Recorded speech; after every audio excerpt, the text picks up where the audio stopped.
Hello बच्चों, welcome to your channel physics with king sir. बच्चों शुरू करते हैं आज का टॉपिक। आज के इस वीडियो में हम लोग न्यूमेरिकल सॉल्व करेंगे ट्रांसफार्मर पे बेस्ड क्वेश्चंस। अब ट्रांसफार्मर के बारे में हम लोग पढ़ चुके हैं। ट्रांसफार्मर से रिलेटेड कुछ फार्मूले, जैसे ट्रांसफार्मर के पहले तो सिंबल के बारे में समझो। प्राइमरी कॉइल की अगर हम बात करें, प्राइमरी कॉइल ट्रांसफार्मर अन्योन्य प्रेरण के सिद्धांत पे काम करता है। तो इसमें दो कुंडलियां होंगी, एक प्राथमिक और एक द्वितीय। तो अभी हम लेते हैं primary coil. Primary coil input circuit का हिस्सा होता है, जिसमें हम लोग इलेक्ट्रिक पावर निवेश करते हैं, इनपुट करते हैं, भेजते हैं। प्राइमरी कॉइल में फेरों की संख्या को, कुछ चीज़ों को पहले लिख लेते हैं। जैसे फेरों की संख्या, इसको हम लोग दिखाएंगे Np से। वोल्टेज या विद्युत वाहक बल इसको दिखाएंगे Ep से। धारा इसको हम दिखाएंगे Ip से। और प्राइमरी कॉइल का अगर रेजिस्टेंस है तो इसके प्रतिरोध को हम दिखाएंगे Rp से। इनपुट पावर या जो निवेशी शक्ति जिसको कहते हैं, ये प्राइमरी कॉइल में ही दी जाती है। तो निवेशी शक्ति को हम लोग दिखाएंगे P इनपुट से, PI, दैट मीन्स निवेशी शक्ति। और P बराबर चूंकि VI होता है, इसलिए EP।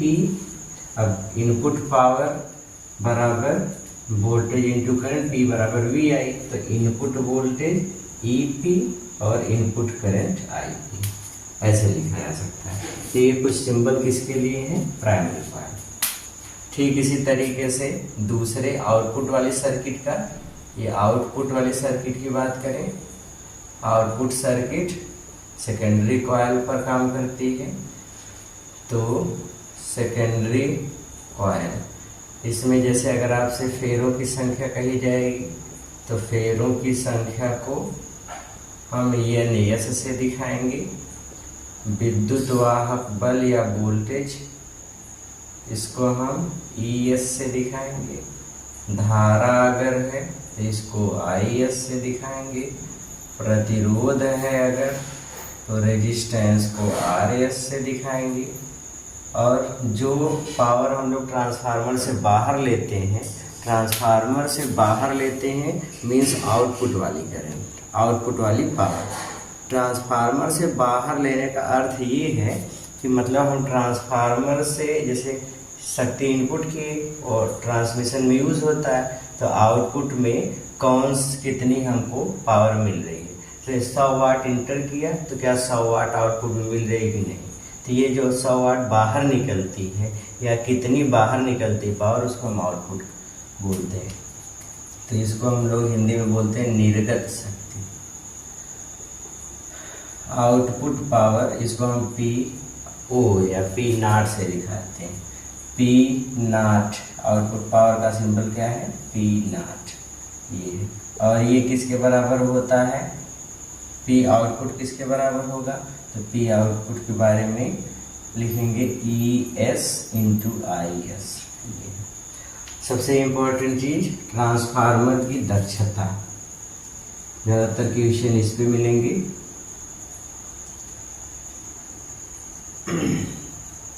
ट्रांसफार्मर की दक्षता, ट्रांसफार्मर की दक्षता को ईटा से दिखाते हैं। ईटा बराबर होता है output power upon input power. ये इसका फार्मूला। अगर ईटा परसेंटेज में लिखना हो तो हम पर लिख सकते हैं परसेंटेज ईटा बराबर output power input power multiplied by 100। ये है।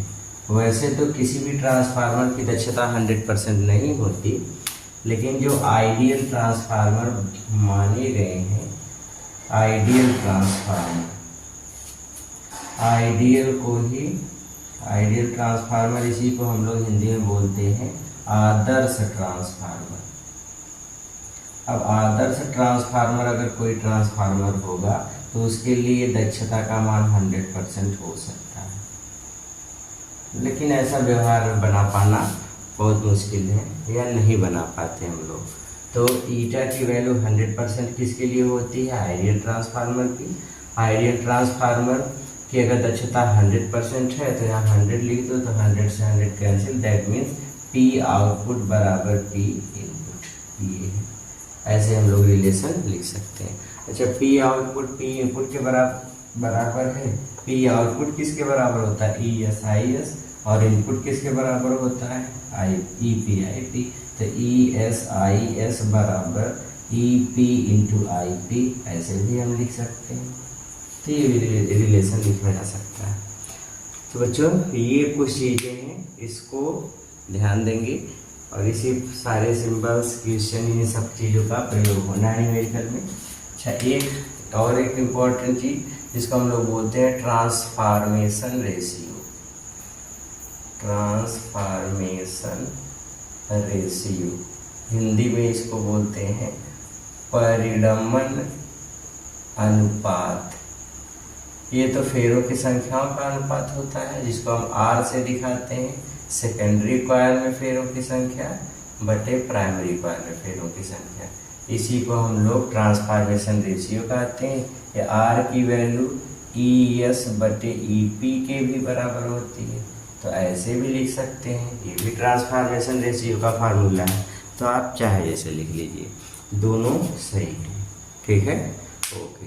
तो बच्चों ये कुछ चीज़ें हैं जिस पे हम लोगों को, या कुछ बातें हैं ट्रांसफार्मर के बारे में जो हम लोगों को न्यूमेरिकल लगाते समय हेल्प करेंगे। आज ये शुरू करते हैं क्वेश्चन को। आपके एक्सरसाइज से ही, हम टेक्स्ट बुक वाली एक्सरसाइज से ही क्वेश्चन को बता रहे हैं, तो ध्यान से अच्छे से क्वेश्चन को सुनिएगा। खासकर जब मैं सवाल पढ़ूंगा तो उस पढ़ते हुए क्वेश्चन के टाइम वीडियो को खूब अच्छे से देखिएगा, ताकि क्या क्वेश्चन पढ़ा जा रहा है और क्वेश्चन में क्या पूछा गया, क्या क्या दिया गया है, इस चीज़ को समझा जा सके। अब क्वेश्चन लिखने का मतलब ये है कि बहुत ज़्यादा टाइम इन्वेस्ट होगा, वीडियो भी ढेर ज़्यादा लंबा खींचेगा, इसलिए आप बुक में अपने क्वेश्चन देख सकते हो। बुक में क्वेश्चन देखते रहिए, फिर सवाल लगाते रहिए, या फिर ऐसा भी हो सकता है कि आप सवाल ध्यान से सुनते रहो।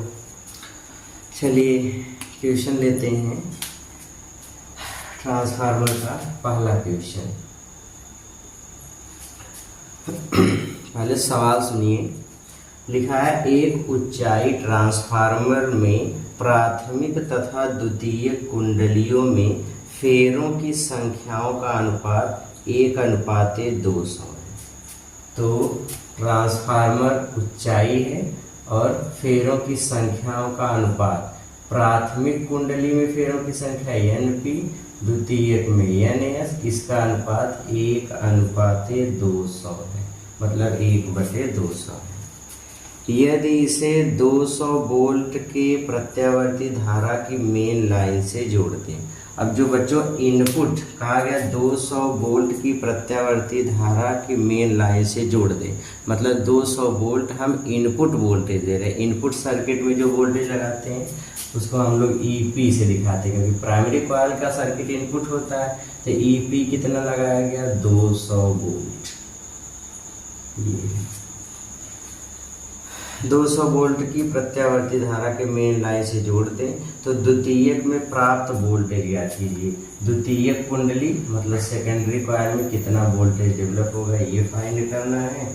लिखा है कि यदि प्राथमिक में धारा 2 एम्पियर हो, अगर प्राइमरी कॉइल में करंट 2 एम्पियर फ्लो हो रही है, तो बताइए सेकेंडरी कॉइल में करंट कितनी फ्लो होगी।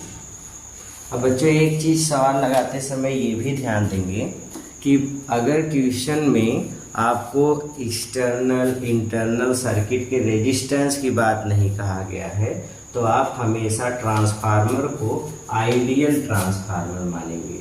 क्या मानेंगे? Ideal transformer. ये ट्रांसफार्मर, फिर से सुनिए, हमने बोला कि अगर आपको क्वेश्चन में इनपुट और आउटपुट सर्किट में से किसी का भी रेजिस्टेंस नहीं दिया है, तो आप हमेशा ट्रांसफार्मर को क्या मानोगे, आइडियल ट्रांसफार्मर, और फिर उसके बाद क्वेश्चन को सॉल्व करोगे।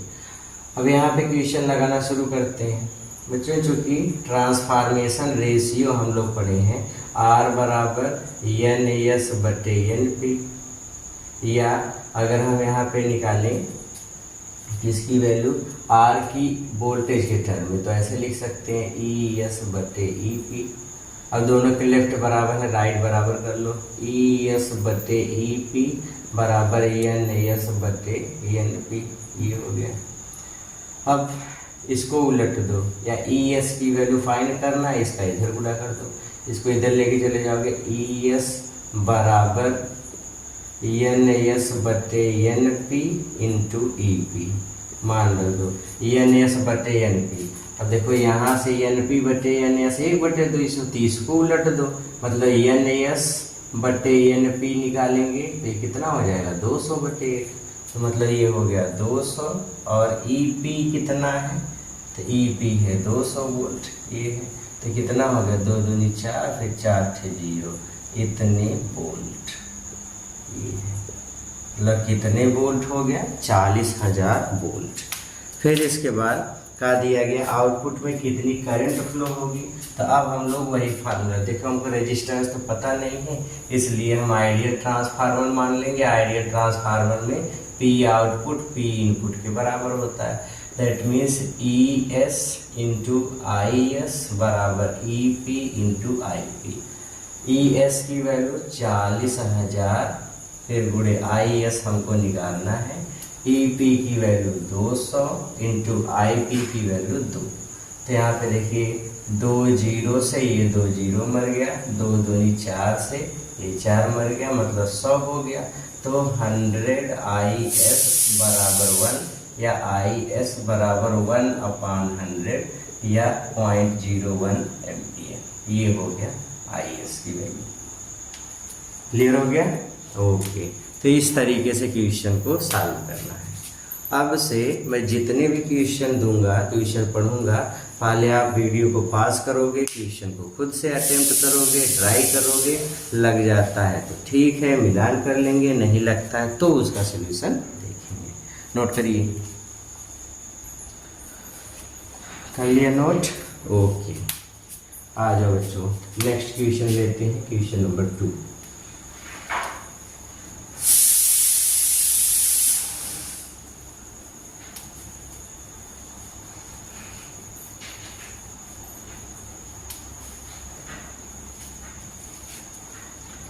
अब क्वेश्चन नंबर 2 में देखते हैं क्या चीज दिया गया है।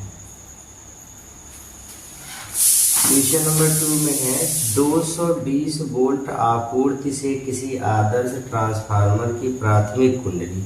अब 220 वोल्ट की आपूर्ति मतलब दिया जाता है, आपूर्ति मतलब सप्लाई के लिए भेजा गया। कितना वोल्टेज भेजा गया, 220 वोल्ट, मतलब ये इनपुट वोल्टेज है। आपूर्ति से किसी आदर्श ट्रांसफार्मर, ये पहले में बोल दिया है कि ट्रांसफार्मर कैसा है, आइडियल है। अब आइडियल ट्रांसफार्मर का मतलब ये हो गया कि जो मतलब इनपुट पावर आउटपुट पावर दोनों सेम होंगी। आइडियल ट्रांसफार्मर, आदर्श ट्रांसफार्मर की प्राथमिक कुंडली द्वारा उस समय कितनी धारा ली जाती है, प्राथमिक कुंडली में कितनी करंट आएगी, ये पूछा गया। जब यह 100, 110 से 550 वाट के किसी रेफ्रिजरेटर को शक्ति प्रदान करता है, मतलब आउटपुट वाली जो पावर है, आउटपुट वाली जो सर्किट है, वो आउटपुट वाली सर्किट में एक हमने रेफ्रिजरेटर लगाया है, और उस रेफ्रिजरेटर का जो वोल्टेज है 110 वोल्ट पर काम करता है, और उसकी जो पावर है ये 550 वाट पर काम करती है, ये इस पर काम कर रही है। ओके, तो अब क्वेश्चन को देखो एक बार फिर से, पूरे क्वेश्चन को फिर समझते हैं। 220 वोल्ट की आपूर्ति से किसी आदर्श ट्रांसफार्मर की प्राथमिक कुंडली द्वारा उस समय कितनी धारा ली जाती है जब यह 110 वोल्ट 550 वाट के किसी रेफ्रिजरेटर को शक्ति प्रदान करता है। तो बच्चों पहली चीज, इस आउटपुट वाले सर्किट में कितनी पावर जाएगी। पहले हम आउटपुट वाले सर्किट की खाली बात करें। तो आउटपुट वाले सर्किट की बात करेंगे तो हमसे ये बोल दिया, अब यहीं से क्वेश्चन आप पकड़ेंगे, हमसे ये बोल दिया कि आउटपुट वाले सर्किट में 550 वाट का एक रेफ्रिजरेटर को सप्लाई प्रदान की जाती है। मतलब आउटपुट वाली शक्ति कितनी है, 550 वाट। ये वाली शक्ति कितनी है, आउटपुट पावर है P आउटपुट। अब चूंकि आइडियल ट्रांसफार्मर है तो आइडियल ट्रांसफार्मर में P आउटपुट और P इनपुट दोनों बराबर होते हैं। अब P आउटपुट कितना हमको दे दिया गया है, 550। P इनपुट कितना होता है, तो P इनपुट की वैल्यू अब देखोगे तो EP इंटू IP, ये अब 550 बराबर P का मान कितना है, 220।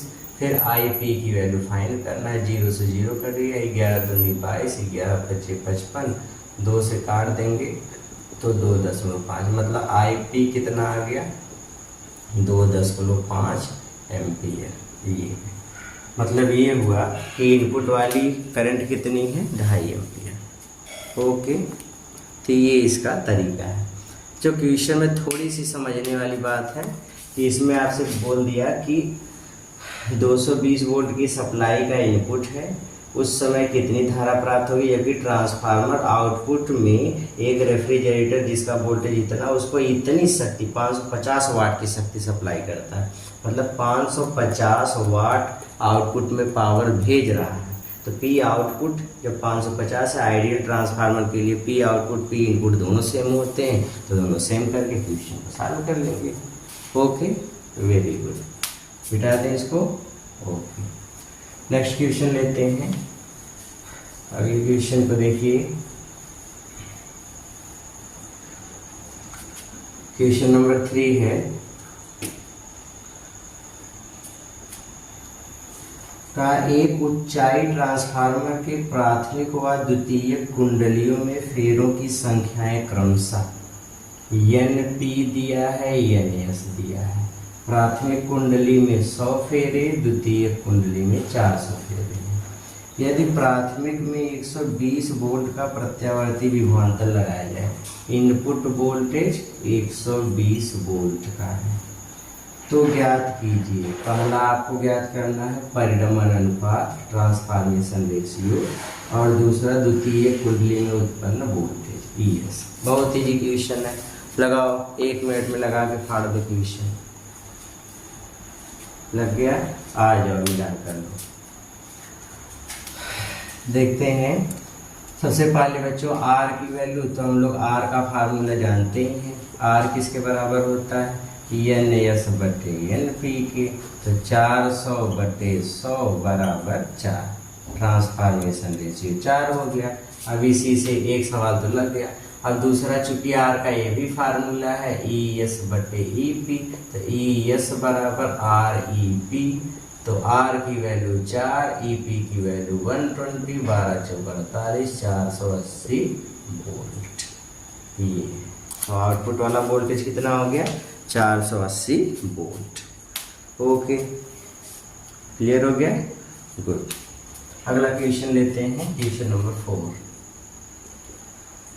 अब इस क्वेश्चन में देखेंगे, क्वेश्चन में लिखा एक ऊंचाई ट्रांसफार्मर के प्राथमिक व द्वितीयक कुंडलियों में फेरों की संख्याएं क्रमशः 100 तथा 8000 है। प्राइमरी कॉइल में फेरों की संख्या 100, सेकेंडरी कॉइल में फेरों की संख्या 8000 है, इतना है। यदि प्राथमिक में 120 वोल्ट का प्रत्यावर्ती विभवांतर लगाएं, अगर EP 120 वोल्ट हो तो परिणमन अनुपात, ट्रांसफॉर्मेशन रेशियो, द्वितीयक में उत्पन्न वोल्टता ES, मतलब सेम क्वेश्चन, एकदम सेम क्वेश्चन, खाली ये दोनों चेंज हो गया, बाकी सभी क्वेश्चन सेम किए गए हैं। तो आप सवाल एकदम सेम तरीके से लगा। सबसे पहले R निकाल लेते हैं, NS बटे NP, 8000/100 बराबर 80। आर कितना हो गया 80, ये आ गया। फिर इसके बाद ES निकालना है, तो ES के लिए अभी हमने बताया ES किसके बराबर होता है R इंटू EP। R का मान 80, EP 120, 12 8 96, 2 0 और इतने वोल्ट। तो ES कितना हो गया, ES कितना हो गया 9600 वोल्ट। क्लियर हो गया? ओके, एकदम इजी क्वेश्चन है आपके एक्सरसाइज में, कोई कठिन नहीं, नो कठिन क्वेश्चंस। चलिए नोट कर लीजिए। ओके, आज ये नेक्स्ट क्वेश्चन लेते हैं बच्चों। बोर्ड एग्जाम में जो ट्रांसफार्मर पे क्वेश्चन आपको मिलेंगे वो जान लो एकदम गिफ्ट है एकदम, क्योंकि एकदम सरल सवाल होगा और 2-3 नंबर में क्वेश्चन मिलेगा।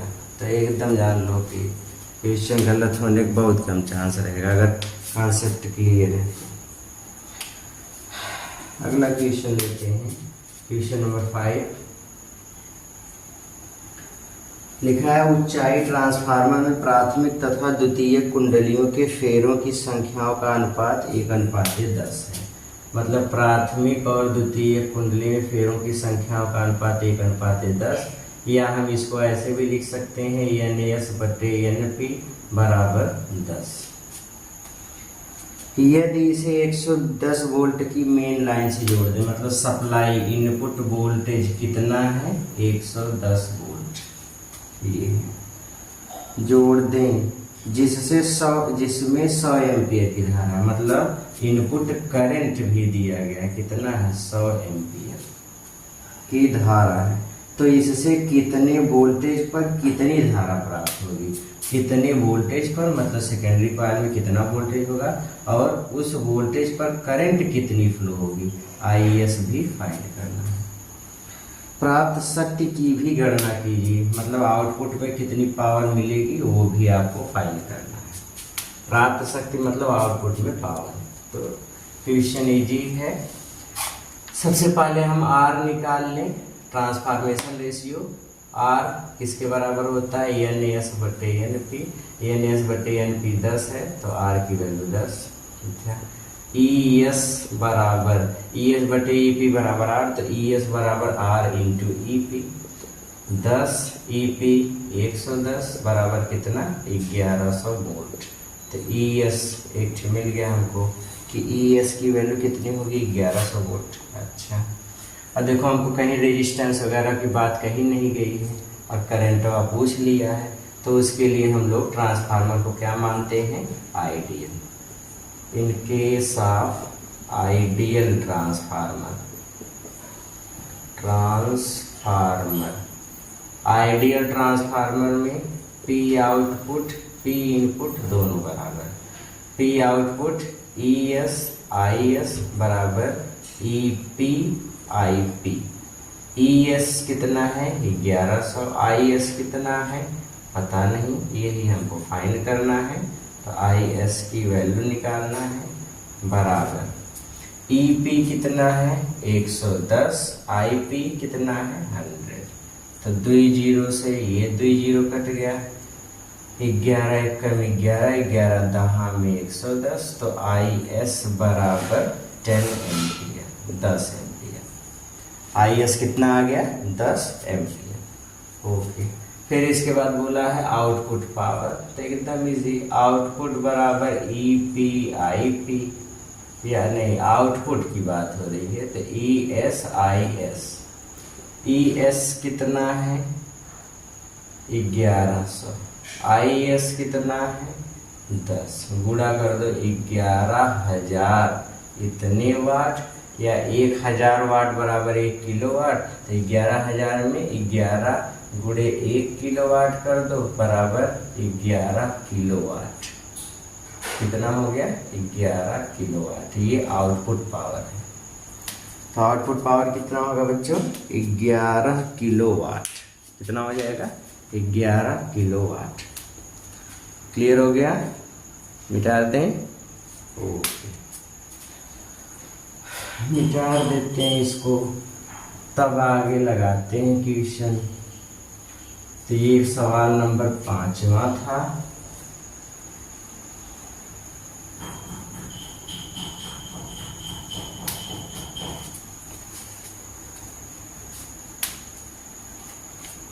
आज ये क्वेश्चन नंबर 6 छठवां सवाल लेते हैं। छठवें सवाल में है एक आदर्श ट्रांसफार्मर। हमको बच्चों पहले में बोल दिया कि ट्रांसफार्मर वह कैसा है, आइडियल है, आइडियल ट्रांसफार्मर है। ये एक आइडियल ट्रांसफार्मर की प्राथमिक एवं द्वितीय कुंडली में क्रमशः 2000 NP 2000 है और NAS सेकेंडरी कॉइल में 50 फेरे हैं। प्राथमिक कुंडली 120 वोल्ट की सप्लाई पे जुड़ा है, EP 120 वोल्ट है। फिर द्वितीय कुंडली में एक नाइट बल्ब जुड़ी है, तो सेकेंडरी कॉइल का सर्किट बात हो रही है, मतलब आउटपुट सर्किट की हम बात करने जा रहे हैं।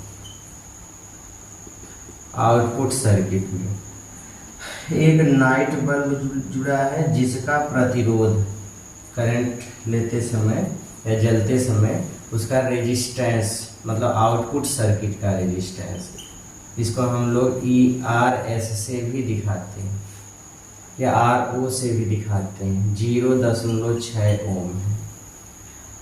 फिर ज्ञात कीजिए, क्या क्या आपको फाइंड करना है। पहला, प्राथमिक कुंडली का विद्युत वाहक बल EP। दूसरा आपको फाइंड करना है बल्ब में धारा, बल्ब आउटपुट सर्किट में जुड़ा है तो आउटपुट सर्किट की करंट मतलब IS फाइंड करना है। तीसरा, प्राथमिक कुंडली में धारा मतलब IP आपको फाइंड करना है। फिर चौथा, प्राथमिक व द्वितीय कुंडलियों में शक्ति P आउटपुट और P इनपुट। अब चूंकि आइडियल ट्रांसफार्मर है तो दोनों बराबर होंगे, यही इसकी वैल्यू आपको फाइंड करनी है, कितनी कितनी होगी। आज ये सवाल बिल्कुल लगाने की कोशिश करते हैं। तो बच्चों, सबसे पहले जब भी हमको ES पूछ ले, फेरों की संख्या दी जाए, तो इसके लिए एकदम सिंपल तरीका, सबसे पहले हम लोग क्या निकालेंगे, ट्रांसफॉर्मेशन रेशियो।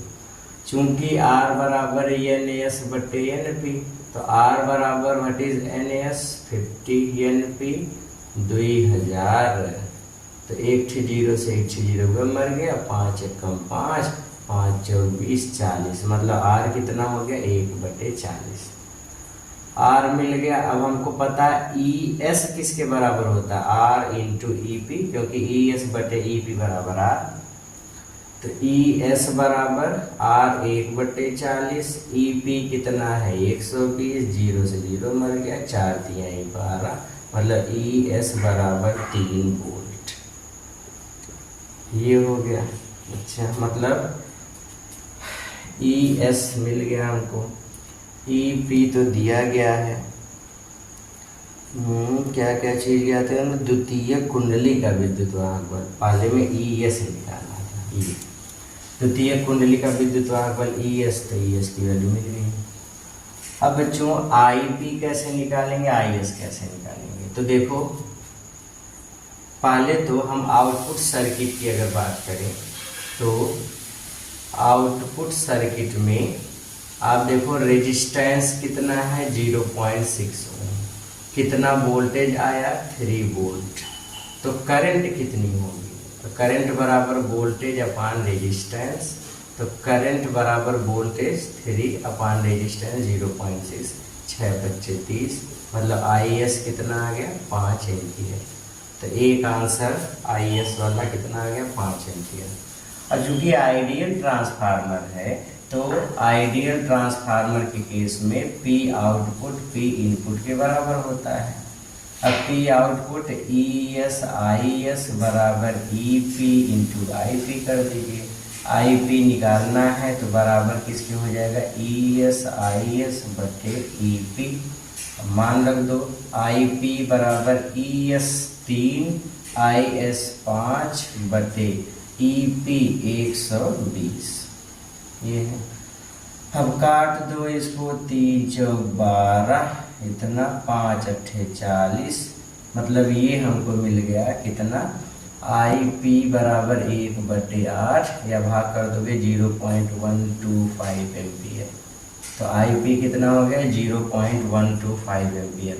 अब पूछ लिया गया इनपुट और आउटपुट पावर, तो दोनों सेम होगा क्योंकि आइडियल ट्रांसफार्मर है। तो P आउटपुट अगर निकालते हैं तो ES इंटू IS, और यही P इनपुट के भी बराबर है। तो P इनपुट और P आउटपुट दोनों बराबर है, ये ES IS का मान रख दो। ES है 3, IS है 5, बराबर 15 वाट। मतलब इनपुट पावर आउटपुट पावर दोनों एक दूसरे के बराबर होंगे, और दोनों कितना होंगे? 15 वाट के। क्लियर हो गया? ओके, नोट कर लीजिए अटैक से, तब मिटाएं, मिटा दें। ओके,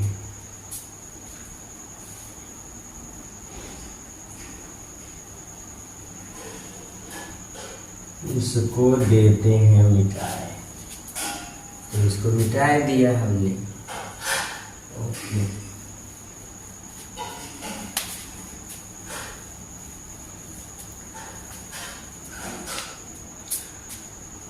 वो टड़ैंग से तो काफ़ी सवाल लग गए हम लोग के, 6 लग गए।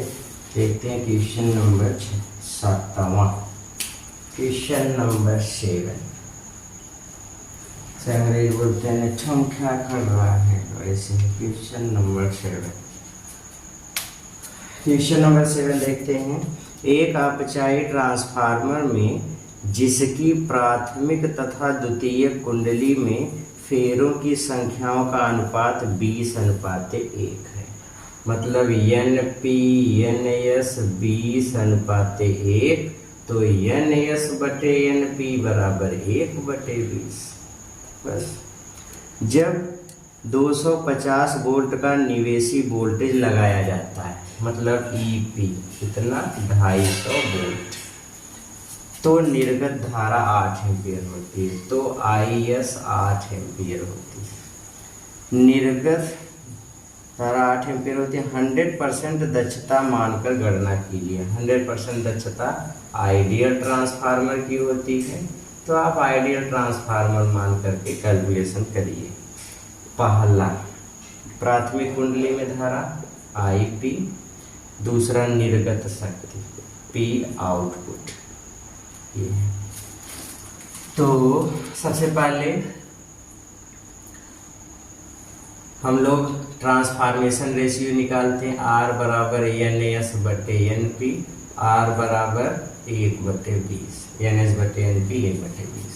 ओके, तो R बराबर हमको मिल गया 1/20, इसलिए ES किसके बराबर होगा? R into EP। R 1/20 और EP 250, तो ये इससे कटेगा, मतलब कितना आ गया? 25/2 वोल्ट ES, या 12.5 वोल्ट। इतना हो गया। ओके, अब देखो बच्चों, चूंकि आइडियल ट्रांसफार्मर है इसलिए P आउटपुट P इनपुट दोनों बराबर होंगे। P आउटपुट किसके बराबर होगा? तो P आउटपुट में हम देखेंगे ES IS, और P input EP IP। ES कितना है? 25/2, IS कितना है? 8 बराबर। EP कितना है? 250, IP कितना है? फाइंड करना है। तो 2 से काट दीजिए, 2 चौका 8, 25 से इसको काट दीजिए 10, अब भाग कर दो, तो ये हो गया 4 बराबर 10 IP, या IP बराबर 4/10 बराबर 0.4 एम्पियर। तो IP कितना आ जाएगा? 0.4 एम्पियर। IP कितना आएगा बच्चों? 0.4 एम्पियर। ओके, अगले में लिखा P आउटपुट, तो P आउटपुट बराबर ES इंटू IS। ES कितना है? 25/2, IS कितना? 8, 2 चौका 8, 25 चौक 100 वाट। तो कितना पावर आउटपुट में जा रही है? 100 वाट। कितना? 100 वाट। कितना? 100 वाट। 100 वाट। अब से अंग्रेजी में बात किया जाए। अंग्रेजी में कैसे? अंग्रेजों वाली अंग्रेजी। हम सब जल्दी जल्दी नोट करो। ये अंग्रेजों वाली अंग्रेजी जो हम इंडियंस को बहुत फेवरेट है। जल्दी जल्दी नोट करो, हो गया? ओके। नेक्स्ट क्वेश्चन देखो। तुम क्वेश्चन क्यों नहीं देख रहा है? ऐसे टाइप वाली हिंदी और अंग्रेजी वाली मिक्स वाली अंग्रेजी, this is called American English. तुम क्या कर रहा है? अरे तो क्वेश्चन नंबर 7 भी हो गया। क्वेश्चन नंबर 8, क्वेश्चन नंबर 8 लेते हैं बच्चों। इस एक्सरसाइज का या इस वाले टॉपिक का लास्ट क्वेश्चन, इस टॉपिक का लास्ट क्वेश्चन है। एक अपचाई ट्रांसफार्मर में संचरण लाइन वोल्टेज को 2200 वोल्ट से 220 वोल्ट करता है। मतलब 2200 वोल्टेज हमने इनपुट में दिया, इनपुट में कितना दिया? 2200 वोल्ट, और ये 2200 को 220 वोल्ट में कन्वर्ट कर दिया। मतलब इन आउटपुट वोल्टेज सेकेंडरी का वोल्टेज 220 वोल्ट। प्राथमिक कुंडली में 5000 मिले हैं, NP है 5000। ट्रांसफार्मर की दक्षता ईटा का मान परसेंट में दिया है 90% है, तथा निर्गत शक्ति 8 किलोवाट है। P आउटपुट 8 किलोवाट या 8000 वाट P आउटपुट है। तो गणना कीजिए, पहले में द्वितीयक में फेरों की संख्या और दूसरा इनपुट पावर। आ जाइए बच्चों, लगाने की कोशिश करते हैं। कोशिश है तो कोशिश है, कोशिश नहीं है तो कोशिश नहीं है। तो बच्चों हम लोग R का फार्मूला तो जानते ही हैं। R का फार्मूला E के टर्म में, वोल्टेज के टर्म में, तो ES बटे EP। तो R बराबर व्हाट इज ES 220 बटे EP 220 के बाद एक 0 और, तो एक 0 0 मरेगा, 22 से 22 दहा में 220, R बराबर 1/10 ये मिल गया। अब चूंकि R ही बराबर होता है NS बटे NP के, तो NS किसके बराबर हो जाएगा? R इंटू NP के। तो NS बराबर R का मान 1/10 बटे NP 5000, 0 0 उड़ जाएगा, NS बराबर 500। मतलब सेकेंडरी कॉइल में फेरों की संख्या कितनी हुई? 500। ओके, एक चीज ये तो ये मिल गया, तो एक आंसर तो हो गया। दूसरा P इनपुट। अच्छा बच्चा देखिए, ट्रांसफार्मर की दक्षता प्रतिशत में होती है output power upon input power divide multiplied by 100। का दिया इसकी दक्षता कितनी है? 90%, तो परसेंटेज में 90 हो गया, बराबर P आउटपुट। आउटपुट पावर कितना है? 8000 बटे इनपुट पावर हमसे पूछ लिए हैं, गुणा 100 कर दीजिए। तो एक 0 से एक 0 उड़ा दो, इसको इधर कर दो। P इनपुट बराबर कितना बचेगा? इसको इधर लेके आओ, ऊपर ये कितना हो गया? 8000 में 10 का गुणा 1 0 और बटे 9। अब देखो इसको आप लिख सकते हैं 80 गुणे 1000 बटे 9 इतने वाट। 1000 वाट बराबर 1 किलोवाट, तो 80 गुणे 1 किलोवाट बटे 9, तो ये हो गया 80 बटे 9 किलोवाट इतना। तो P इनपुट मतलब इनपुट पावर, निवेशी शक्ति किसके बराबर हो गया? 80 बटे 9 किलोवाट। क्लियर हो गया? ओके। तो बच्चा इस तरीके से क्वेश्चंस को सॉल्व करने थे। तो ये ट्रांसफार्मर के कुछ अच्छे प्यारे प्यारे क्यूट से न्यूमेरिकल थे जो हम लोगों ने लगा लिए। कोई हार्ड क्वेश्चन नहीं थे, बोर्ड पेपर में आएगा तो एकदम मज़ा ही आ जाएगा लगाने में। आता भी है क्वेश्चन, तो लगाते रहेंगे, मेहनत करते रहेंगे, पढ़ते रहेंगे। मिलते हैं हम लोग नेक्स्ट वीडियो में एक नए टॉपिक के साथ, इसी वाले चैप्टर के। तब तक पढ़ते रहिए, मेहनत करते रहिए। All the very very very best.